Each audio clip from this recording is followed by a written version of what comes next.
ஊட்டியில் சில நாட்களாக பகல் நேரத்தில் கடும் வெயிலும் அதிகாலை மற்றும் இரவு நேரங்களில் பனிப்பொழிவும் காணப்படுகிறது. நள்ளிரவு நேரத்தில் நீர்பிடிப்பு பகுதிகளில் வெப்பநிலை 0 டிகிரியை தொடும் நிலை உருவாகி வருகிறது. இதனால் உறைபனிப்பொழிவு அதிகரித்து புல்வெளி பகுதிகள் காஷ்மீரை நினைவுபடுத்துவதாக உள்ளன.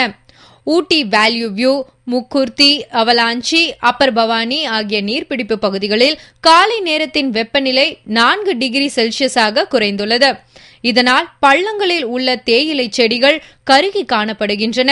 இதன் காரணமாக தேயிலை உற்பத்தியிலும் பாதிப்பு ஏற்படும் அபாயம் உள்ளது.